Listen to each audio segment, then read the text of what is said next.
अगं मी तुझ्या नवऱ्याबरोबरच आहे. पण मी तुला सांगितलं होतं ना की आपण एकाच रूम मध्ये राहायचं म्हणून. ते तू ठरवलं होतंस. हर्ष त्या मुलीला जगातून नाहीस करेल. कुठल्याही क्षणी धनाजीराव माने तुला भेटले? नाही. मला तुमची भेट हवी आहे. मी ऑफिसला चाललोय, तिकडची कामं संपून येतो. या मॉलला आज जायला आणि बाहेर पडायला 8-10 दरवाजे तरी हवे. 4 आत जायला आणि 4 बाहेर यायला, राईट? म्हणजे काय, एखाद्या आणीबाणीच्या क्षणी 5 मिनिटामध्ये सगळा मॉल रिकामा व्हायला पाहिजे. बरोबर. मी काळ्यांना तशा सुधारणा करायला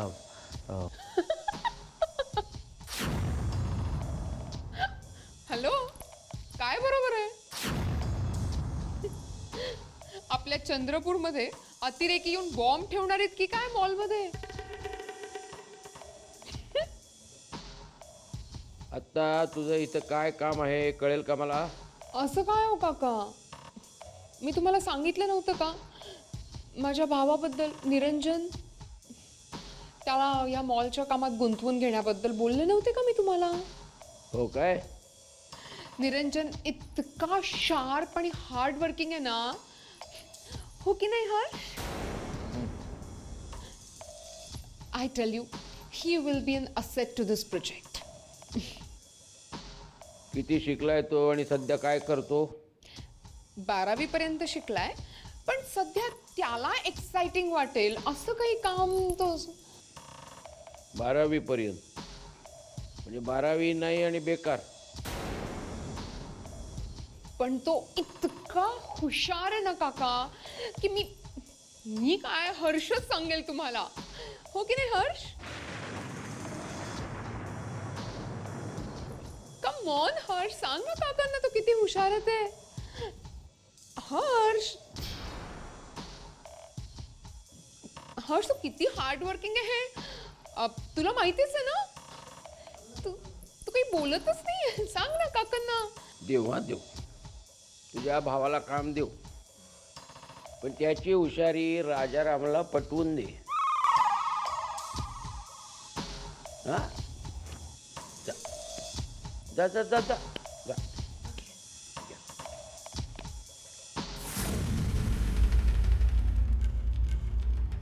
हा, कुठे होतो आपण?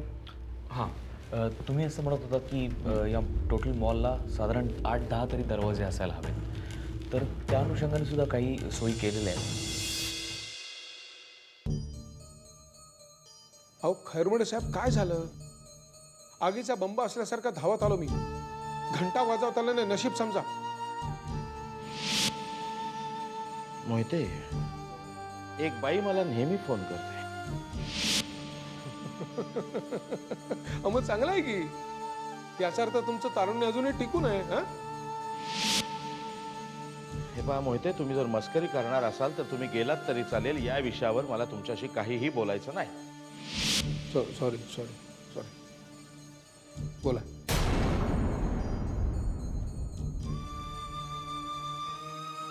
मोहिते साहेब, जी बाई मला नेहमी फोन करते ना, ती बाई कोण आहे, कुठली आहे, त्याच्याबद्दल मला काहीही माहिती नाही. पण मी हॉस्पिटलमध्ये असल्यापासून ती मला फोन करते. माझ्या शत्रूच्या, माझ्या मित्राच्या हालचालीबद्दल ती मला माहिती देत असते. आणि महत्त्वाचं म्हणजे ती सगळी माहिती खरी असते. मग त्यात गाभण्यासारखं काय? तुमचा फायदाच होतोय ना. मोहिते साहेब, ज्याचा कोथळा एकदा बाहेर आलेला असतो ना, त्याचा जगाच्या चांगुलपणावर विश्वासच उरत नाही. मला हा सगळा कट दिसतोय. आणि मला सांगा, त्या बाईला जर खरंच मला मदत करायची असेल तर ती माझ्या समोर का येत नाही? आज तिचा फोन आला होता. हो,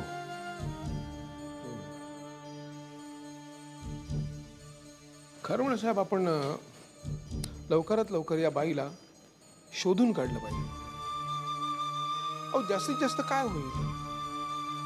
ती काय नुकसान करत नाही आपलं, झालं तर फायदाच होणार आहे ना. हां, काय आहे की तुमच्या शत्रूंबद्दल तिला नक्कीच काहीतरी माहिती असणार, म्हणून ती आपल्याला मदत करत असेल. किंवा कदाचित तुमचे शत्रू तेच तिचे शत्रू असतील.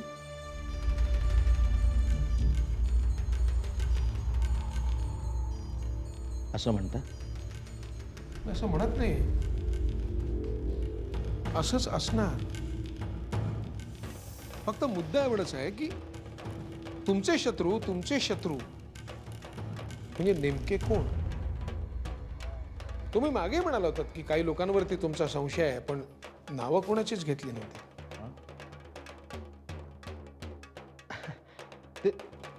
ते सगळं सोडून द्या मोहिते साहेब.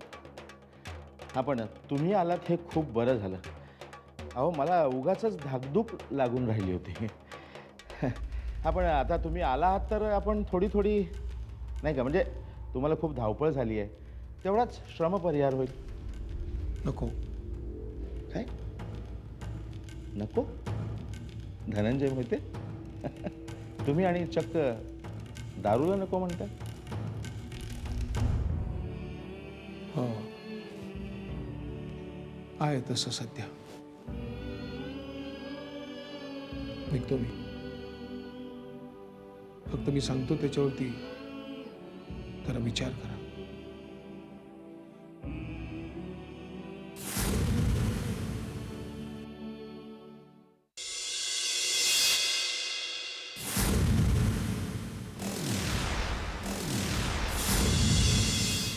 प्लॅन आणि कामाचं शेड्यूल दोन्हीची एक कॉपी मी इथेच ठेवतोय काका. आणि त्याच फाईलमध्ये बँकेबरोबर वेळोवेळी झालेला पैशासंबंधीचा पत्रव्यवहार आणि कराराच्या कॉपीजसुद्धा आहेत. आणि सोबत तुम्ही सांगितल्याप्रमाणे 2 गॅरेंटरची पत्रंसुद्धा. आणखी काही लागणार असेल तर मी लगेच पाठवून देईन. नको, हे एवढं पुरेसं आहे. तुझी तयारी जोरदार आणि उत्तम आहे. आता हा मॉल मी बांधू शकेन याबद्दल तुमच्या मनात काही संशय तर नाही ना? अजिबात नाही. मग मी कामाला सुरुवात करू? जरूर, बेलाशक सुरू कर.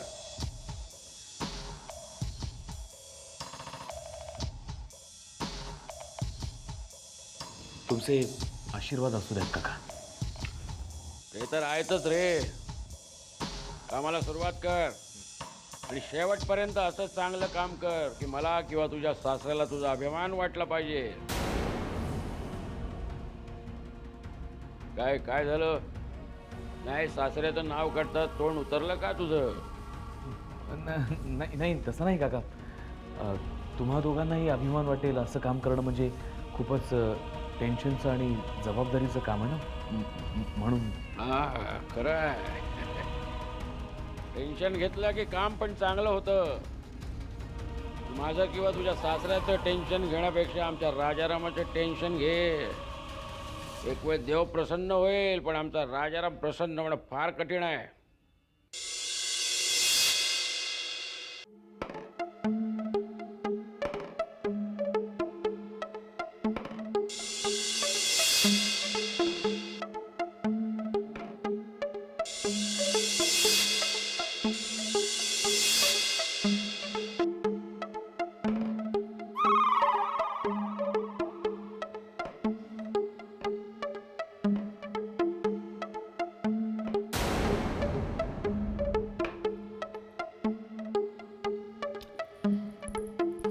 मग काय पांढरे साहेब, घेणार ना माझ्या भावाला?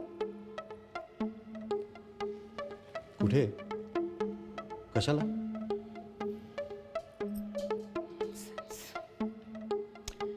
अहो मग मगाचपासून मी काय सांगते तुम्हाला. तुम्ही पेपर वेटशी खेळत मुद्द्याचं सोडून सगळं बोलतात.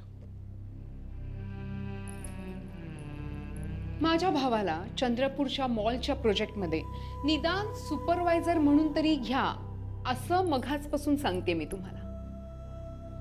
12वी नापास आणि कामाचा कोणताही अनुभव नसलेल्या माणसाला आम्ही कामावरती काय म्हणून घ्यावं? कारण मी धनाजीरावांच्या गेलेल्या मुलाची, शार्दूलची मैत्रीण आहे.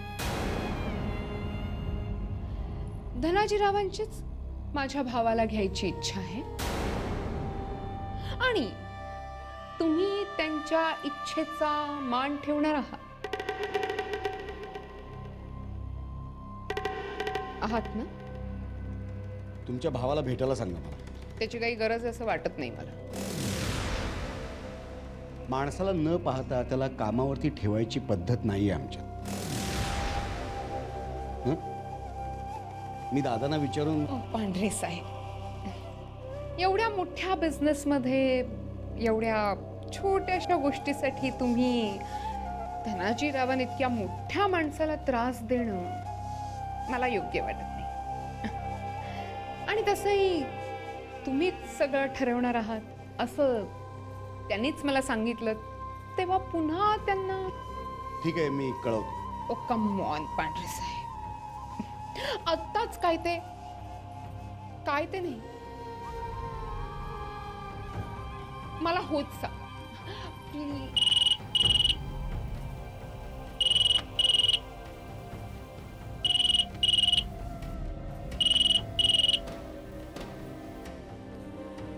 हां दादा, मी बोलतो. हां हो, आहे तिथेच आहेत. ठेवू? नक्की? पहा बरं. ठीक आहे.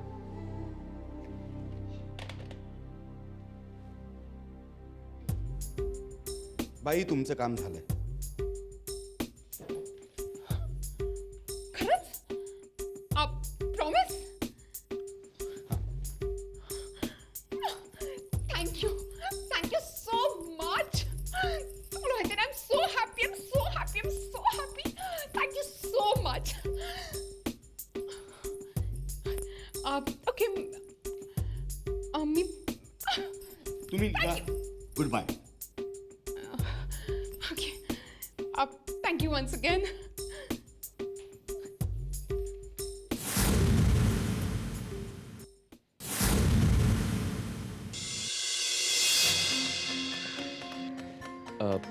ते माझ्याबरोबर ज्या मॅडम आल्या होत्या त्या त्यांनी चेकआउट केलं सर मगाशीच. चेकआउट केलं? हो सर. ओके.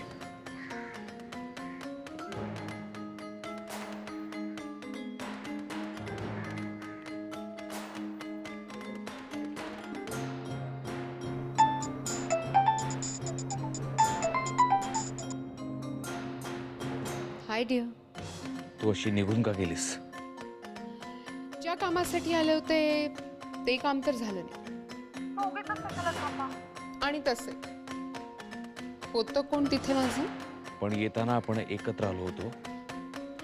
पण ते तुला आवडलं नाही, तुझ्या बायकोला सुद्धा आवडलं नाही. तिची पर्वा नाहीच आहे मला.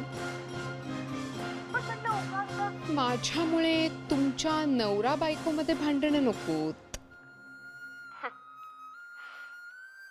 एनिवे, माझी खूप आठवण येते का?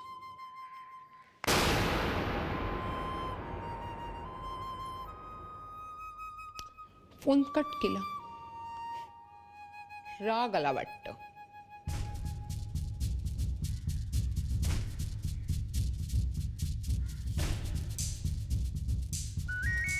माझं बिल बनवून ठेवा, मी चेकआउट करतो. Okay sir. हॅलो. भोसले पांढरे बोलतो. हां साहेब, बोला. हॉटेलवरती आहात ना तुम्ही? हो. तिकडेच थांबा, अर्ध्या तासात येतोय.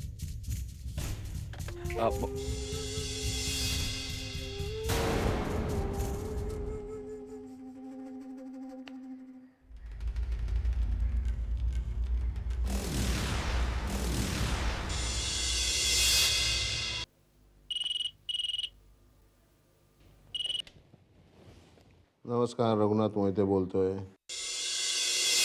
नमस्कार, धनाजीराव माने बोलून राहिलो.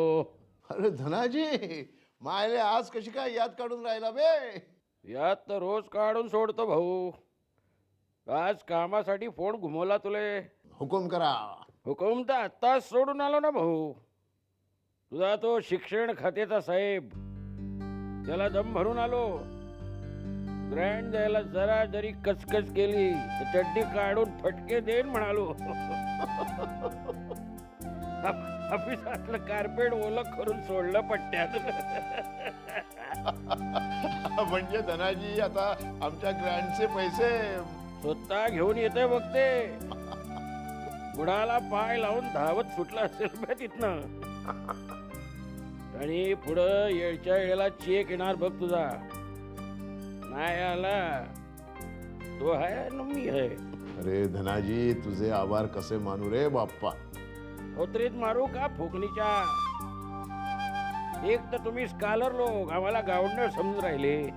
काय काय फोक्या मारून राहिला बे. मी तुले कधी हे अजिबात बोलायचं नाही. मायले जेव्हा पैशाची अडचण होती तेव्हा काहून याद काढली नाही माझी. आणि आता सरकारी पैसा येऊन राहिला तुझ्याकडे तर माझे आभार मानतो का रे. चूक झाली रे बाप्पा, माफ कर. तुले माफी नाही भेटच तू आता. नाही तुला धोबी पछाड. हे आमच्या अंगात बी अजून रग शाबूत राहिले म्हणते मी. काय समजले. असं का. हा मग होऊनच जाऊ दे. होऊन जाऊ दे.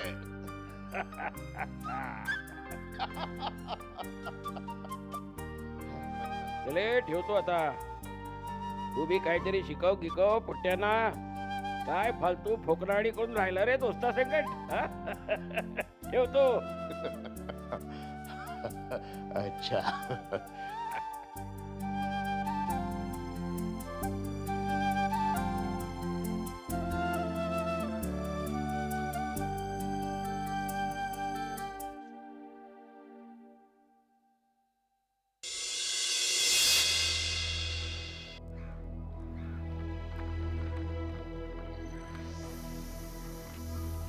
मॉलचं काम तुम्हाला मिळाल्याचं फॉर्मल लेटर आणि ॲडव्हान्सचा चेक आहे. थँक्यू सो मच पांढरे साहेब. पण ॲडव्हान्सच्या चेकची खरंच काही गरज नव्हती. म्हणजे नाही, गरज आहे. कारण हे काम वेगळं आहे, म्हणून या कामाचे नियमही वेगळे आहेत. खरं तर तेच सांगायला मी तुम्हाला इकडे आलो होतो, तर चेक काय कुरिअरनी पाठवता आला असता. बोला. क्वालिटी. ह्या कामात क्वालिटीच्या बाबतीत कोणतेही कॉम्प्रोमाइज केलं तर चालणार नाही. उत्तम प्रतीचा माल वापरून काम उत्तमच व्हायला हवं. मान्य. कच्च्या मालाच्या किमती वाढल्या तरी तुम्हाला पैसे वाढवून मिळणार नाहीत आणि तरीही काम उत्तम व्हायलाच हवं. हे काम करताना कोणत्याही बेकायदेशीर गोष्टी करायच्या नाहीत. ते मी कधीच करत नाही. जिल्हा परिषदेची शेवटची 3 कामं तुम्ही कशी मिळवलीत आणि कशी केलीत ह्याचा पाढा वाचू.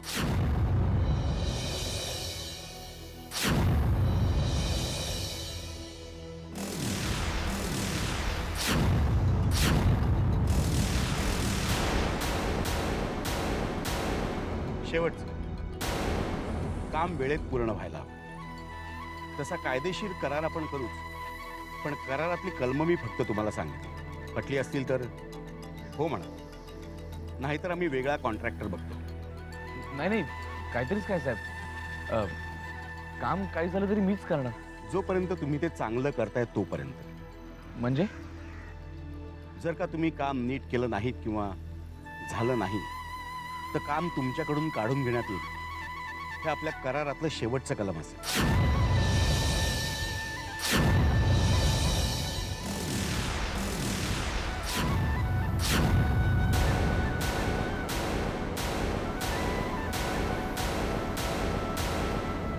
कामाचं बोलून झालं, चहा घेऊया. हां बेटा. काय होतंय तुम्हाला? तब्येत बरी नाही हो. हे आपलं पोटात जरा जळजळतंय. ऍसिडिटी झाली आहे तुम्हाला, औषध आणते. नाही नाही काय औषध आहे माझ्याकडं. लई जुना आजार आहे हो हा. डॉक्टरने दिलेलं औषध घेतलं ना की पोटात कसा थंडावा पडतोय बघा. आता ते औषध घेण्याकरता थोडंसं पैसे मिळालं तर. प्रिस्क्रिप्शन आहे तुमच्याकडे? हा? म्हणजे ते डॉक्टरांनी लिहून दिलंय का औषधाचं नाव? दुकानदाराला काय सांगता? नाही ते मी घेऊन येतो ना, मी घेऊन येतो ते. हा इतक्या रात्रीचे तुम्ही एकटे कशाला जाता? मी सांगते ना कोणाला तरी. नको, मी आणतो ना. तुम्ही मला नाव सांगा, मी पाठवते कोणाला. एवढे पुरेत?